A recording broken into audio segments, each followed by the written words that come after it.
I'm told, and you can fact check me with my mom back there, but I'm told that when I was about this big, I was famous for saying, I can do it all by myself.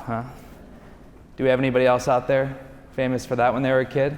Okay, a couple, huh? I can do it all by myself.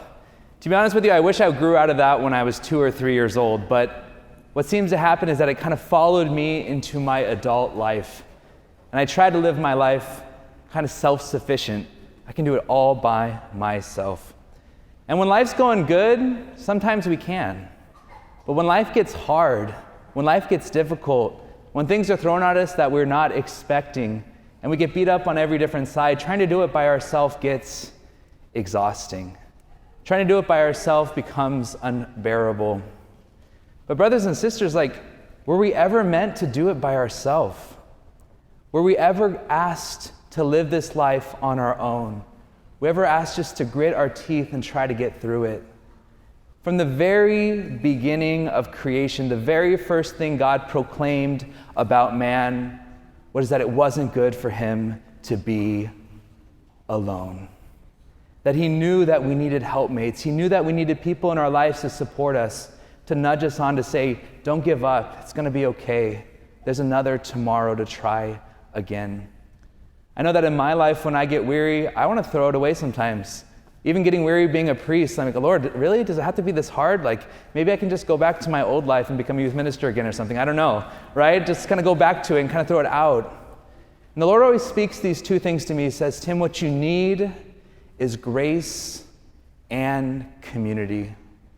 With those, either one of those separated, they don't stand on their own. We need grace, we need prayer, we need help from God. We need his life poured into us so that we can continue to do what he's calling us to do every day. And we need a community of people who, like in our first reading, are going to be the Aarons and the Hurs of our life. I love this first reading, so visceral, huh? Here's Moses trying to do it all by himself, right? Standing there with his staff in his hand, with his arms up here, right? You can only hold up a staff for so long like that. Have you guys ever seen those competitions where they have the beer mug holding it out like this? Okay. And they start shaking their hands, right? Oh! And all of a sudden the beer spills everywhere and it's the worst thing, huh? We try to do it by ourselves, right? And there it is. There's Moses. I wonder if he thought to himself, I can do this. I got it, huh? Until he don't got it, right? But then he had friends.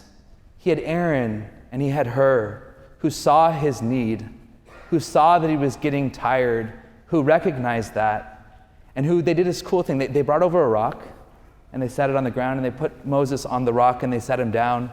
And they went one on his left and one on his right, and they picked up his arms for him so that he can continue to pray. As long as Moses was praying with his arms raised high with the help of his friends, he was able to beat out any battle in front of him. I don't know what your battle is today. I don't know what you're struggling with.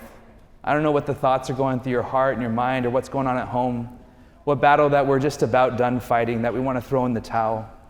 We need grace and we need community.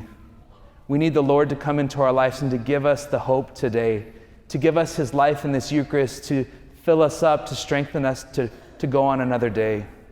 But we also need this community. We need each other.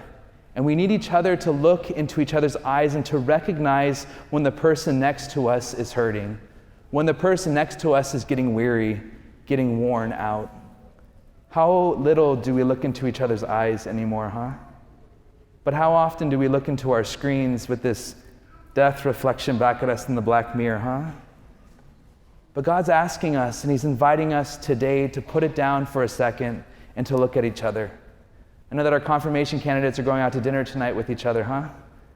Look across the table and look into each other's eyes, because this is the group of people that are going to be able to lift up your arms each and every time you get together. They're going to be the people you're going to be able to reach out and say, you know what? I'm ready. I'm out. I'm weary. I'm broken. I need help.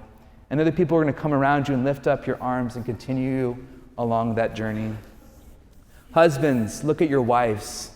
Wives, look at your husbands. Look at your kids. Look them in the eyes and call it out. Do you need help? You're not alone. This is what the Lord wants for us today, to be people who recognize in others their need and respond to it with a gift of our life. I think the Lord, like he is in our gospel today, is always cognizant of the widow and the orphan, because they're technically people who sometimes don't have a community, don't have a place to return to, are often forgotten. But we have a God who doesn't forget his people. We have a God who continues to look at us each and every day. When I give communion, I look through the host, the body of Christ. Let Christ look at you today, and let him speak those words of encouragement to continue to nudge you down that road. Because it's about persistence, as he says to Timothy in the second reading today. Be persistent whether it's convenient or inconvenient. Another translation could be persistent whether you are in season or you are out of season. When it's going well, it's easy to put one foot in front of the other and look at all the other people and say, I don't know what's wrong with you, huh? But when we're being crushed and we're being challenged, it's hard to reach out. I know as a man, it's sometimes very difficult to ask for help, to allow somebody else to love me in a moment of need. That's why we come here to kneel in front of the King of the universe in an act of humility, to say to him, I need you, and I need your help, and I need your love, and I need this community.